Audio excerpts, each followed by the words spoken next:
최근 이원일 셰프와 방송인 홍석천이 진행하는 레스토랑 컨설팅 프로그램 과장 말고 사장하자에 피자집 한 곳이 출연했습니다. 바로 물레동에 위치한 델러스 피자인데요. 과장 말고 사장하자 영상을 보신 분들은 아시겠지만 이곳 사장님이 되게 성실하시고 피자에 진심이신 것 같더라고요. 또 컨설팅을 해준 이원일 셰프의 믿음직한 몸매를 보고 있자니 이곳을 꼭 방문해보고 싶다는 생각이 들었습니다.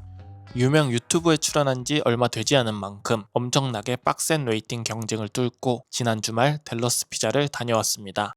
이 피자집 정말 하고 싶은 이야기가 많은데요. 다른 이야기들은 뒤로 하고 오늘은 피자 이야기 먼저 해볼게요. 이원일 셰프가 전수해준 피자 메뉴 중 가장 궁금했던 게 이 세비체 피자였어요. 손이 많이 가서 하루에 10판만 한정 판매한다고 하더라고요. 캐치 테이블을 빠르게 눌러 15번의 웨이팅 번호를 받았고요. 세비체 피자를 먹기엔 안정적인 번호인 것 같아서 방문했는데 제가 방문한 날에는 세비체 피자를 판매하지 않더라고요. 이 피자를 먹고 싶어서 방문했는데 좀 아쉽긴 했습니다. 그래서 선택한 메뉴는 까르니타스 타코 피자입니다. 다른 피자집에서 쉽게 볼 수 없는 메뉴 같아서 주문해보았습니다.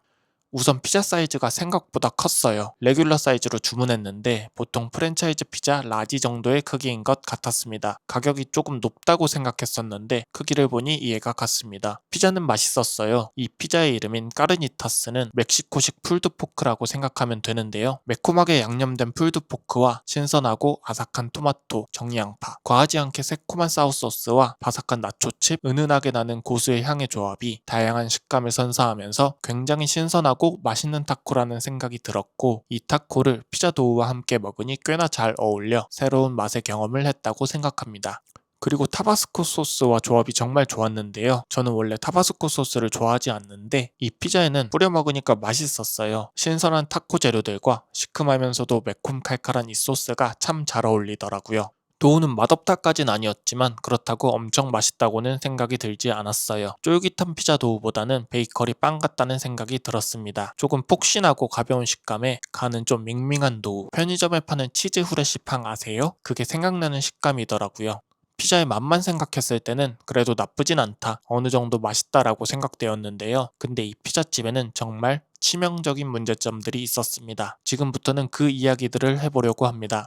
제가 델러스 피자의 입장에서 주문을 한 시간은 오후 5시 10분경, 그리고 피자가 서빙된 시간은 약 오후 6시 40분입니다. 주문을 하고 무려 1시간 30분이나 기다려서 피자를 받게 된 건데요. 저는 이 90분이라는 시간이 식당에서 음식을 주문하고 기다릴 수 있는 시간의 한계를 넘어서도 너무 넘어섰다는 생각이 들었습니다. 물론 유명 유튜브에 소개되어 갑자기 손님이 많아지면 처음엔 그럴 수 있다고 생각합니다. 그러나 과장 말고 사장하자에 출연한 지 한두 달이 넘어가는 이 시점에도 아직 이 문제를 해결하지 못하고 이렇게 운영하고 있다는 건 손님 입장에서는 너무나 가혹한 일입니다. 우리가 어떤 식당을 방문했을 때 자리가 없어 웨이팅을 1시간 30분 정도 하는 것과 이 상황과는 전혀 다릅니다. 웨이팅을 한다는 것은 선택지가 많아요. 잠시 걸으며 동네 구경을 할 수도 있고 다른 볼일을 볼 수도 있죠. 아니면 아예 웨이팅을 포기하고 다른 식당에 방문할 수도 있어요. 근데 자리에 앉아 주문 후에 음식을 기다리는 건 선택지가 거의 없습니다. 이미 다 세팅된 테이블에 놔두고 다른 식당에 간다는 것을 생각하긴 어렵고요. 딱히 할 수 있는 일도 없어 그냥 하염없이 핸드폰만 보고 있어야 합니다. 저는 이 시간 동안 허기에 너무 지쳤고 끝없는 지루함에 델러스 피자에서의 식사 만족감이 현저하게 떨어지고 있음을 느꼈습니다. 이 상태라면 피자가 정말 압도적으로 맛있지 않고서야 용서를 할 수가 없다고 생각했습니다. 아니, 피자가 정말 맛있다고 할지언정 별로 하고 싶지 않은 경험인 것 같습니다. 저는 이런 운영 방식은 정말 아니라고 생각합니다. 주방 시설이나 인력을 늘리던지 테이블을 줄이던지 어떻게든 해결되어야만 할 문제인 것 같습니다. 그리고 또 다른 문제는 사이드 메뉴였습니다. 저는 피자 말고도 갈릭 감자튀김과 코젤 생맥주도 주문하였는데요. 일반 감자튀김보다 1,000원이 더 비싼 이 갈릭 감자튀김은 감자튀김 위에 갈릭 소스가 뿌려져 있는 메뉴였습니다. 근데 이 소스 그냥 기본으로 제공되는 소스와 똑같은 갈릭 소스였어요. 이럴 거면 굳이 1,000원을 추가하지 않고 그냥 찍어 먹는 게 낫지 않나? 라는 생각이 바로 들었고, 또 이 소스는 방금 냉장고에서 꺼냈는지 굉장히 차가웠는데요. 갓 튀겨져 나와 뜨거운 감자튀김 위에 이 차가운 소스를 듬뿍 뿌리니 결과적으로는 미지근한 감자튀김이 서빙되었습니다. 유튜브에서 본 사장님이 이렇게 디테일을 못 챙기는 분이셨나 하는 생각이 들었습니다.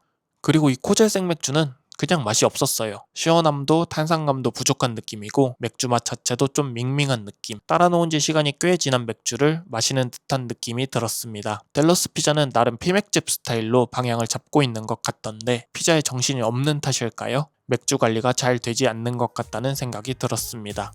델러스 피자에서의 경험은 피자를 떠나 이게 제대로 된 식사가 맞을까 하는 의문이 많이 들었습니다. 여러분의 생각은 어떠신가요? 이 피자를 먹기 위해 테이블에 앉아 1시간 반을 기다릴 만한 가치가 있는 것 같나요? 여러분의 의견 댓글로 남겨주시면 고맙겠습니다. 시청해주셔서 감사합니다. 좋아요와 구독 눌러주시면 더 맛있는 피자 이야기 계속 들려드릴게요. 그럼 다음 영상에서 뵙겠습니다.